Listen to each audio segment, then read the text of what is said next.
go! Yes!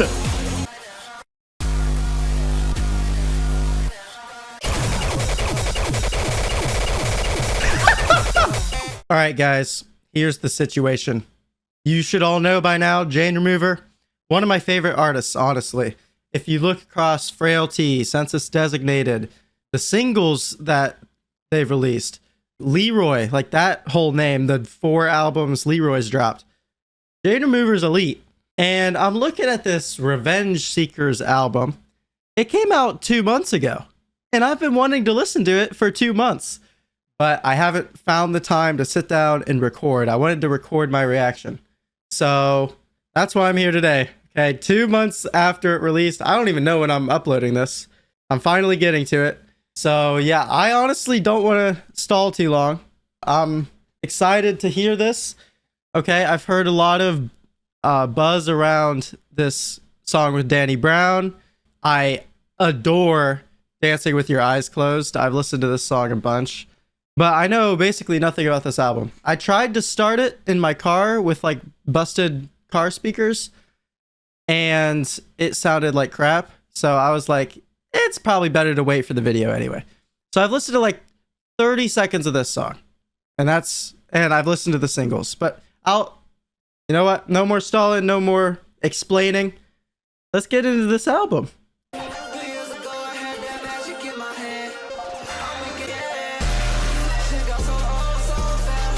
Whoa! I was not expecting that. Okay. That came in hard. So, right away, I want to point out Jane Remover's delivery here. Like, the flow they're using is quite different from past works, which is interesting because Jane Remover has a very particular melodic style. I feel like that's kind of being broken here. But that drop was nuts. Like, the way the production came in all heavy. And that's kind of what I love about Dancing with Your Eyes Closed. And I'm hoping a lot more songs are like that. Like, it has a punch when it drops. Jane knows how to deliver that.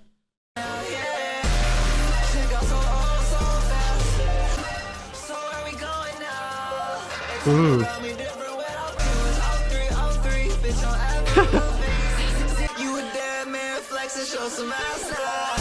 Oh! Oh my gosh. Yo, those little vocal runs in the background remind me a lot of the Census Designated title track. The that's a cool little detail. Oh, okay. Seems like a fade out. Let's chill. All right, here are my thoughts on that one right away. First of all, elite production. Those drops, like those heavy hits where the drums come in super loud, it almost sounds like there's like this big crash that really opens up the song. Those always hit hard. It was always super fun to listen to. I also want to kind of comment on the fact that this almost felt like a Rage song. I've done quite a few Rage reactions on my channel. Pretty much exclusively Ken Carson. And generally, I'm not the biggest fan of Ken Carson's stuff. And a lot of people accuse me of just not enjoying the genre. But this is teaching me there's like 2 aspects of the formula that I think need to be delivered on. The first one is you need rhythm in your flow. It needs to fit into the beat and like add to that rhythmic element. And I think Jane kind of slots into this beat really well. I don't know if that'll be the case on the entire album, but on this song, Jane slotted into the beat. And 2, I think the production needs to be super exciting because generally, I don't want to speak for all Rage music. Generally, there's a bit less substance in the lyrical content. It's mostly like repetitive phrases in order to build hype, in order to kind of just aid the beat. But I think the production stands by itself. If I was listening to this instrumental, I'd still think it's hard because it's awesome. on that point about the lyrical content, I don't really get what this is saying on first listen. There's a lot of mentions of death in different ways, talking about Grim Reaper, talking about twice removed could be an implication of death. You a dead man flexing, speak on me and kill yourself or go home. Like, there's a lot of mentions of death in this first song. So I don't know if that'll be a core concept of this record or if it's kind of just a way to open the track or open the track list. But yeah, okay, I want to hear Danny Brown on a Jane Remover song, if I'm being honest. That sounds awesome. Let's see what we got with Psychoboost. Different tone right away. Oh, the Danny Brown ad-lib? Ugh. Yo, these drums!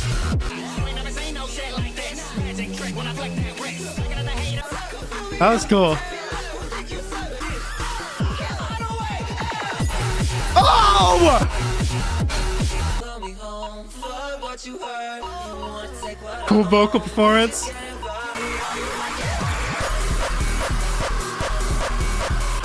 Oh, it's hard style, bro. Sick.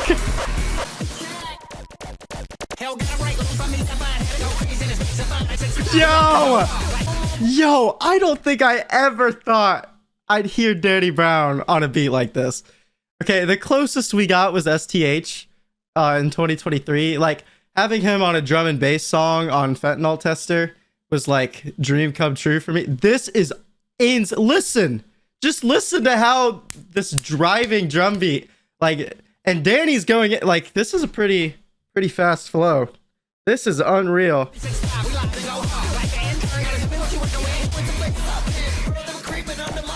Yo, Chain! Yo, Danny's on this song a lot. Yo! Yes! Oh, the hardstyle's back. That was a fever dream, bro. Oh my gosh. I don't care, bro. I'm gonna do it. Yeah, it knew I wanted to add that to 10s. Oh my goodness. That was unbelievably cool. Okay. When I initially saw Danny Brown was on a Jane Remover track, I had my doubts, if I'm being honest. I was like, I know Danny's a huge Jane Remover fan, and I know he's very talented, but how on earth is he going to slot into a song like this? It was such a interesting, compelling, mind-blowing performance from him. Not to mention when there was like a swap from Danny to Jane. Like, Jane had this insane flow that I've never heard from them before. That was just like, oh my gosh, it was so impressive. Not to mention, obviously, the song is produced immaculately. There's so many moving pieces.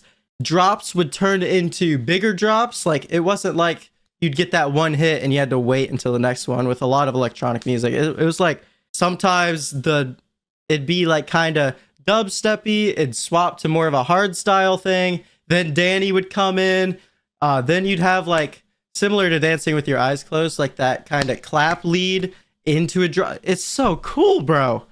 That song was elite. I'll probably add it to Obsessions too. I'm gonna be listening to that song a lot. All right, very good start to this album.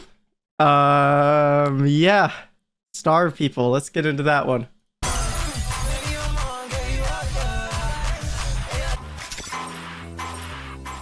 Like this lower tone. Where did that come from? Boom, boom, boom, boom, boom.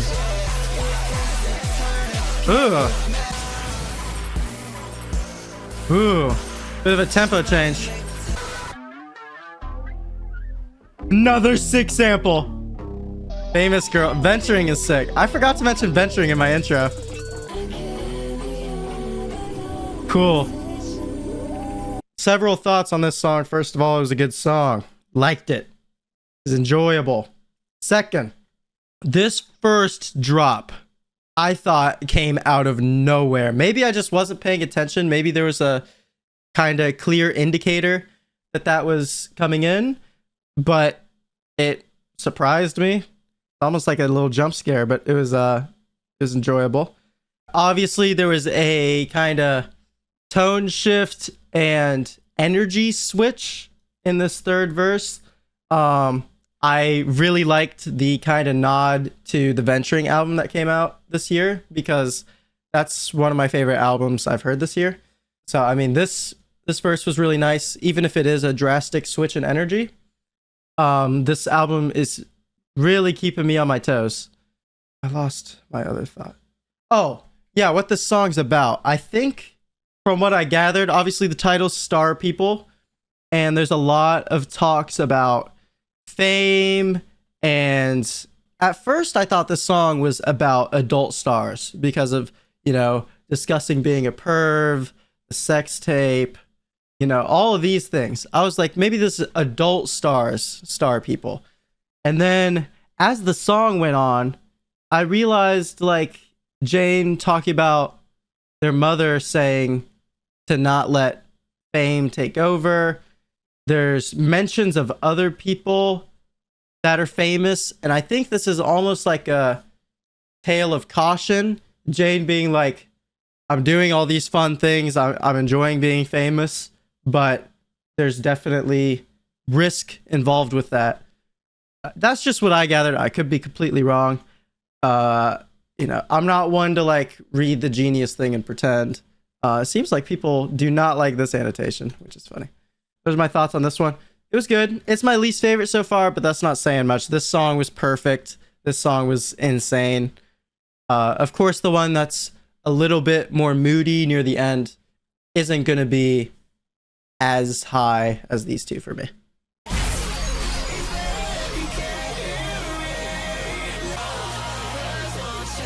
Okay, obviously there's a ton going on in the production right away, right? But listen to this like subtle chord progression in the back. I can't tell if it's a bass or an 808. Just listen, it's so nice.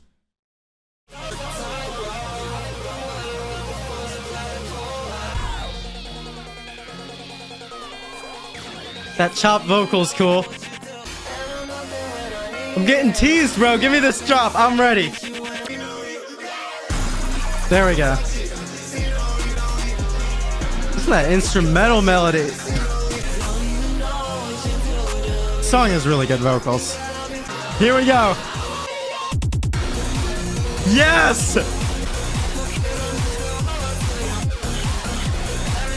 I know you don't even know what you do to me. Wow. At first I was thinking I wouldn't be that crazy about that song, because it was a very slow burn. For a while, it's kind of just, there's a total tease. You'd get like a splash, you'd get one hit of a drum, like implying this drop is about to start. And then it just continue with the same flow. And I was like, I mean, this is impressive production.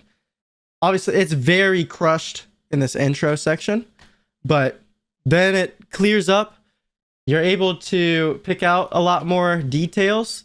But I was like, if you don't get those big hits of energy, it's going to feel like a super slow burn, longest song on the record. And then there was the first drop, which was crazy. And I thought we'd just continue with that energy. And then the second drop came in over here. And it just, that part blew my mind. That's what sold me on the song. I'm like, it is so worth it to get teased with this initial drop, to get hit with two in a row. Like, the song goes from nice flow, kind of relaxed energy to nuts, just off the walls. But yeah, that song was awesome. I really liked the format of it. It's very, very unique, and I have to commend it for that. Ugh.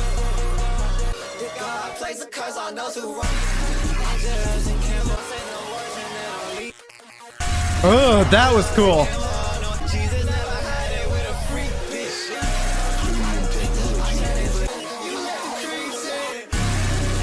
Yeah.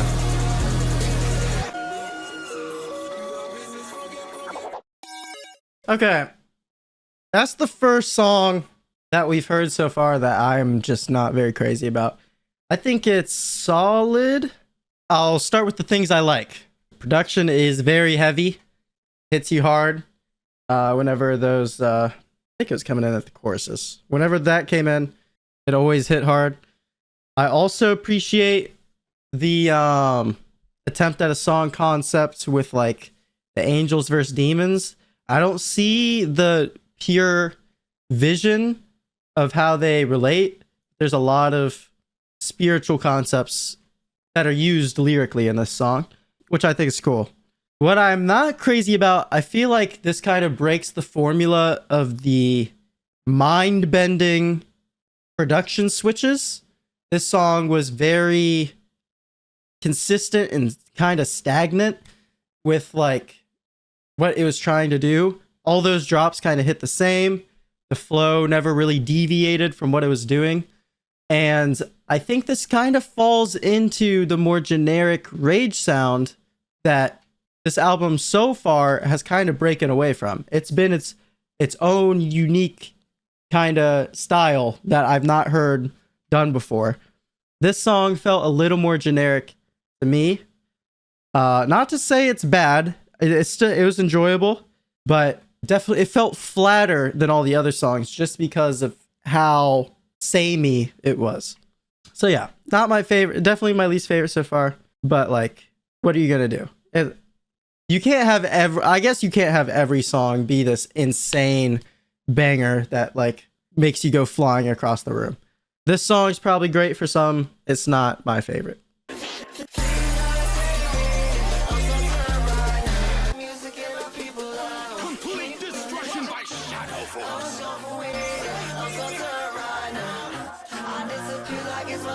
Cool. Yo, yes. The claps are back. Now we got kick. Okay, we're building. This drop's gonna be nuts.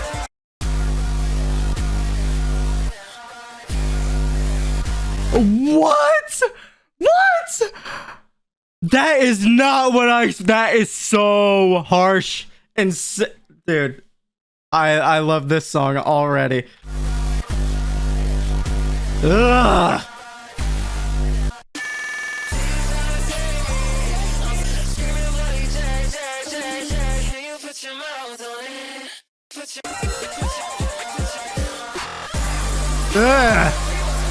Okay, that song was unbelievably good. Okay, we're so back. First of all, incredibly dynamic song structure. Okay, look at this. Intro, chorus, refrain, verse 1, chorus, verse 2, refrain. Like, it's all drop. That is a drop if I've ever heard. Weird, like, we're so back. That was easily my favorite moment on the album so far. I do think that Psychoboost had a little more consistency. Like, every part was so insane. I think just by how jarring and harsh that drop was on Dreamflasher, it was such a dichotomy. It blew me away. That's easily my favorite part of the album so far. That song was absolutely fantastic. I'm learning very quickly that this is not really an album that I should be digging super deep into the lyrics on. It's very much meant to hype you up with the amount of ad-libs being used to fill empty space, like complete destruction by Shadow Force, like that kind of thing. It's honestly just meant to be rhythmic, add to the production, because I mean there's some moments it's unreal, it's unbelievable. Probably second favorite on the album so far. That song was absolutely fantastic. All right, turn up or die. You already know we're not dying today, okay? We're turning this up. Let's get it. That's like a Space Angel intro. Ugh. Yo, more hardstyle. That's sick. Yo!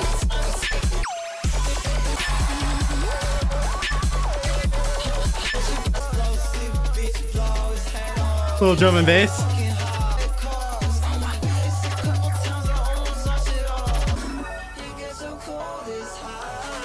Cool vocals. Yo. It's a build? Oh my gosh. I'm not ready, bro. That is a fast build. Yo! Dude, this is like reviving the Skrillex fan. I mean, Skrillex just released an album, like, I think a day or two before this. So, like, this is a great year for electronic music fans, man. It's so rich.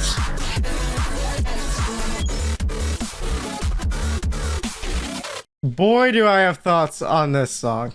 Right away, I think this song ultimately is like the true indicator of what this album is meant to be. At least from my perspective. I think this album is a love letter to electronic music and rage music. And Jane tries their best to combine the two and make it a one-of-a-kind experience. I think this song ultimately was a lot more electronic than a lot of the other ones. We got like a Skrillex-esque drop.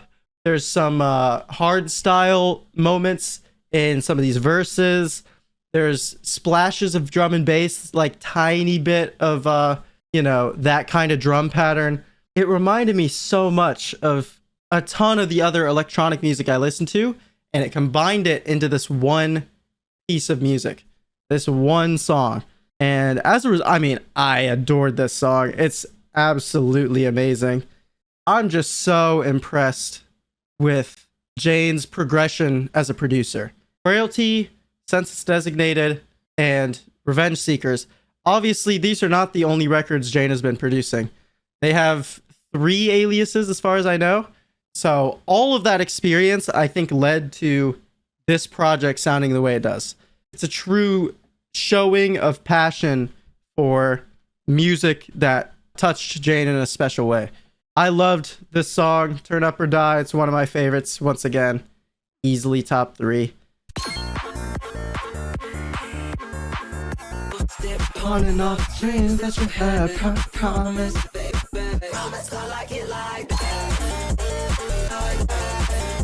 Is this the catchiest moment on the record so far, or am I just too familiar with this song? I actually want to know if you guys have thoughts, because yeah, this is so catchy. It gets stuck in my head all the time.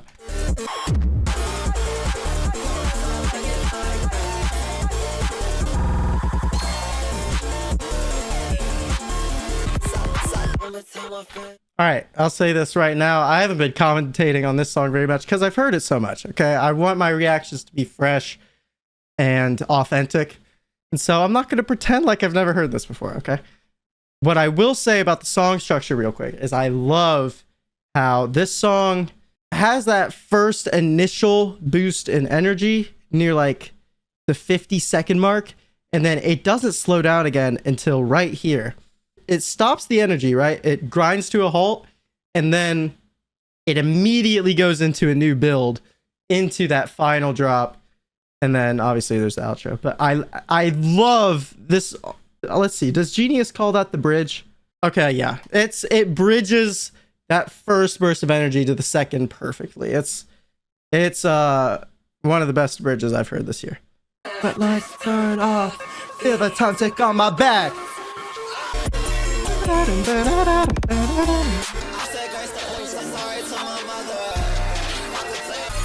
Sick. Nice harsh ending. Yeah, I've pretty much given all my thoughts on this song. I love it to death. I've listened to it a ton. One gripe, if I had to pick, I think the outro is less vocally impressive than the rest of the song, with how catchy it is. It's just, it does feel a bit underwhelming after this, you know, this second drop. But ultimately, I love how upbeat this song is. It's relentless, but in a good way. Like, it's still super dynamic despite how relentless it is. I was getting into how impressive this bridge was earlier. I love it. What's Match Point from? Okay, a lot of Mario samples, which I think is awesome. I still can't believe I waited this long to listen to this album, bro. Almost every song has 1 million streams. That's my bad. Was that Fortnite? Bro.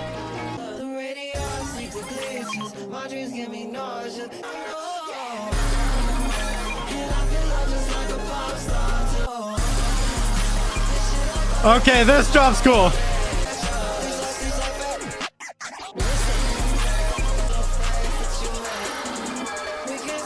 Ooh, slowed and reverbed. Yeah, I get why that one's a little less streamed, if I'm being honest. It is a good song, I think. I liked it. Here are my thoughts, though. All right. So right away, I think it's immediately obvious this song is far more lyrically focused than a lot of the other songs. This feels almost like a kind of heartwarming ballad. From what I could gather from the lyrics, it seems like a scare Jane had at one of their shows. Again, similar to Star People, right? Like kind of the dangers of becoming famous.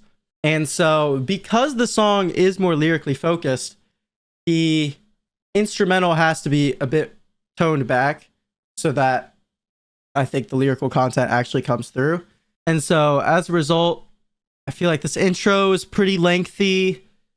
The slowed and reverbed little ending section, while cute, while kind of charming, doesn't contribute that much. Also, okay, while I did think the Fortnite sample was funny, right? I love JRJRJR. Okay, those humorous samples are always super fun.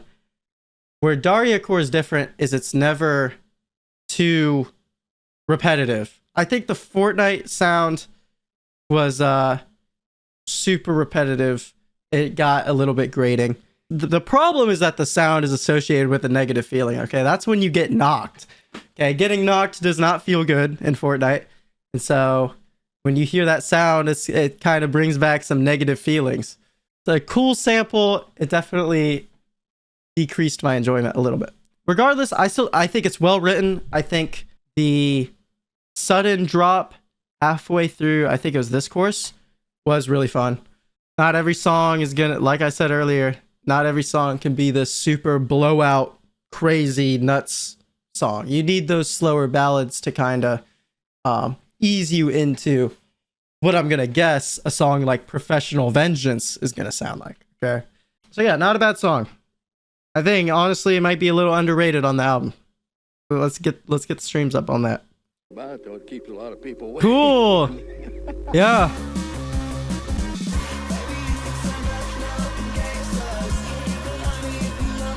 This kind of has a rock vibe.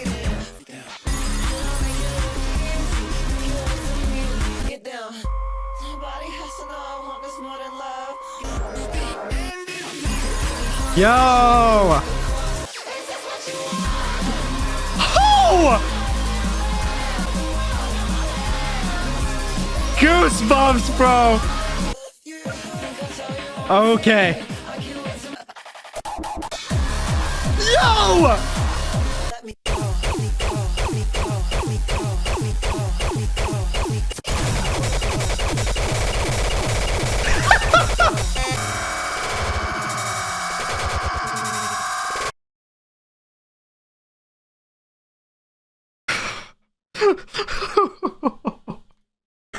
Okay, a lot of surprises in this song right away. One thing I was kind of worried about was that Jane would kind of abandon some of the kind of census designated isms of their production, because, you know, we got the Venturing album earlier this year, and that was more of kind of like a shoegazy, more authentic production. And so I was like, it's kind of a shame after Census Designated, we're not going to get any more of that. It's clear Jane wants to go in a different direction from the singles, but this song kind of had a rock drive to it. Not only that, The drops were insane, especially the kind of spliced hard style in that outro. But I think what makes this song so special to me is that it feels the most complete. Like, if you're to strip away the instrumental, I think this is the most complete song just vocally. I think it's incredibly impressive. It has a more familiar kind of pop and rock structure to it. It's just so impressive. Again, the songs where Jane blends all these different production styles are always going to be my favorite because they blow me away. I've never heard a song sound like this before. It's so cool. I did not expect this album to have 2 10 out of 10 songs on it first listen for me, but what do you know? Jane always surprises me. Wait, why are there... What's Supernova? Oh, is that the song that dropped with Funeral? Oh, it is. I'll listen to that too. I don't care. Oh, that's sick.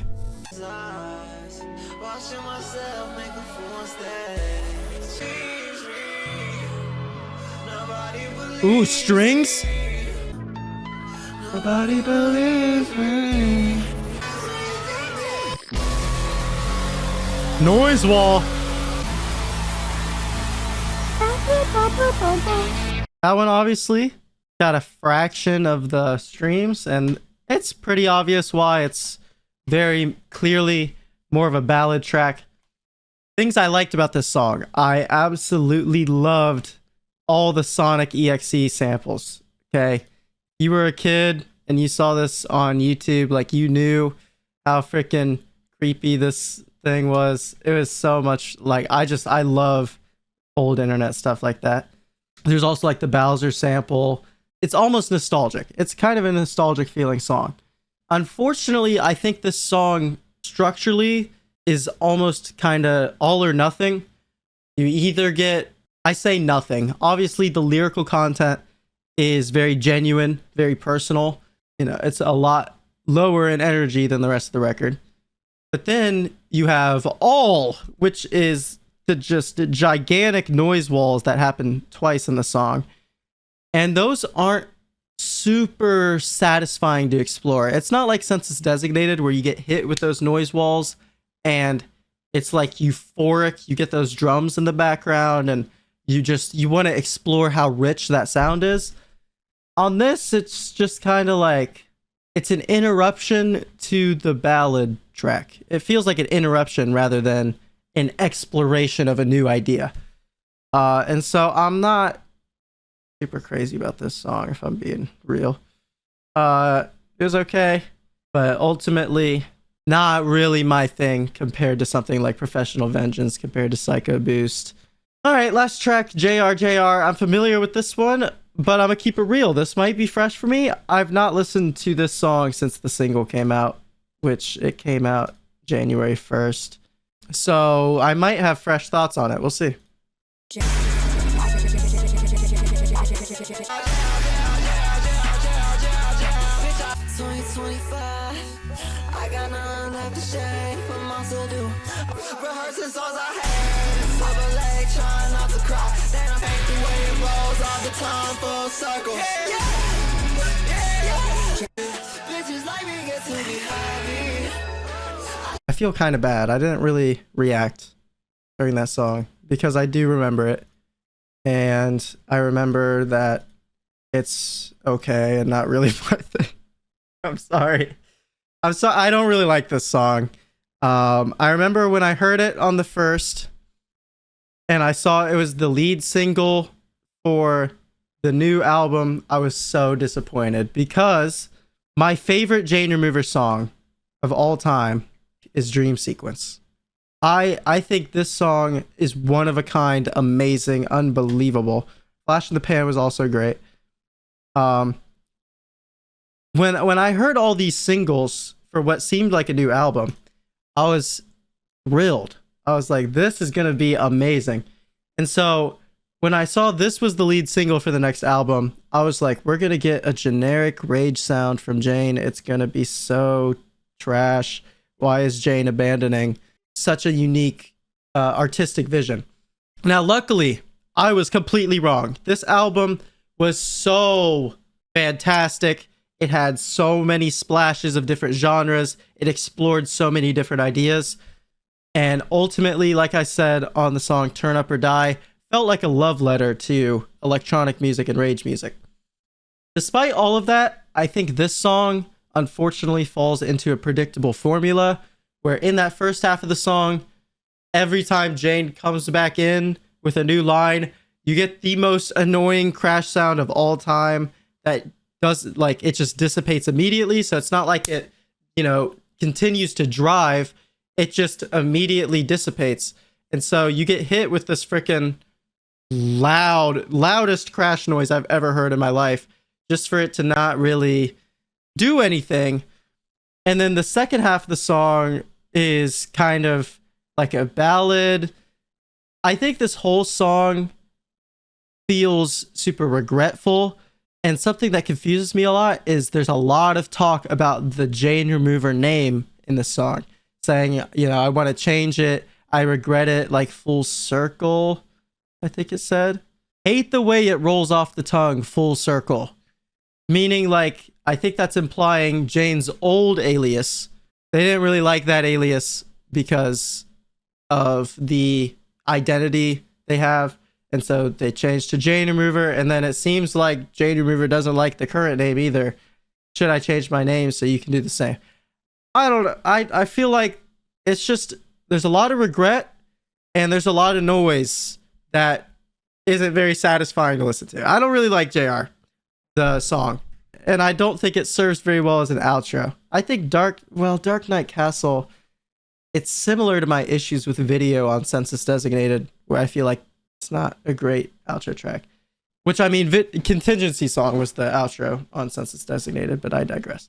Before I listen to the collab song with Funeral, so I made you guys wait so long, I might as well give you another reaction. Let me rank this album. Oh, by the way, notice Venturing on here.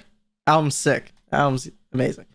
83. I think I like it a little more than that, if I'm being honest. For sure an 8 out of 10.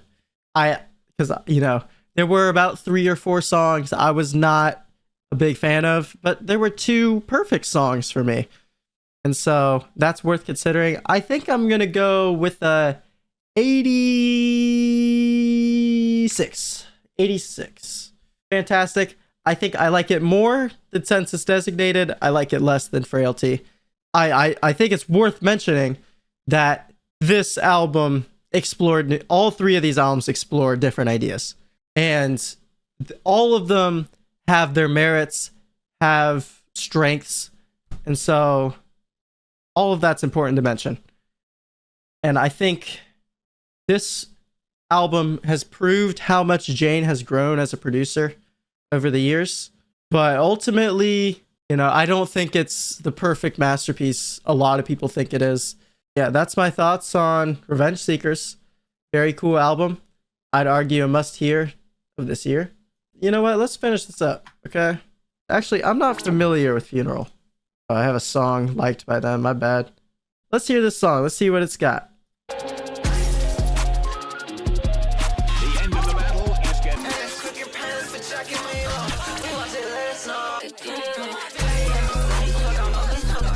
Ugh.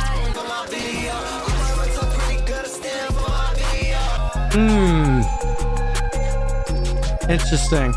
This song had a good beat, but it was incredibly repetitive. And I think Funeral, I enjoyed the switch from Jane to Funeral. I think the song concept, like lyrically, is less my thing. Like, I didn't really find it all that compelling. I can see like 2 scenarios as to why this didn't make the cut for the album. One being that it might have not been ready yet, and so this song was finished after the album came out. Jane wanted to release the song with Funeral, so it got released after. Or it wasn't, Jane cared about the artistic value of the project and waited to release this more fun single by itself. I don't know which one's more accurate. What I do know is that it doesn't really speak to me all that much. I didn't find it all that crazy. Again, it didn't explore a lot of new ideas. It just kind of felt standard for this style. So, I mean, not entirely my thing. Not bad, not great. It's kind of a shame we ended on such a low note, because I do really like this album. I think it's insane. And I will definitely be listening to some of these songs over and over again by myself. But ultimately, I do have problems with the album, just like I had problems with Census Designated. I don't think many people respected my opinions. I think I communicated them well. So hopefully I did a good enough job with this video. And I'm sorry I made you guys wait for this reaction, okay? I've been wanting to listen to this album for so long. And next I'm going to do Ken Carson. I know a lot of people have been asking about Ken Carson as well. So yeah, if you want to see my Census Designated reaction video, you can click to my left. And if you want to see another reaction video of mine, or a video YouTube thinks you'll like, you can click to my right. But yeah, I appreciate all of your support. I'm glad to be back doing reaction videos. I'm going to be doing a lot more than just reactions. I'm sure you guys have seen some of the YouTube shorts. I'm working on big video essays, but yeah, glad you guys are, I'm glad to be back, and I'm glad you guys are watching. So peace out.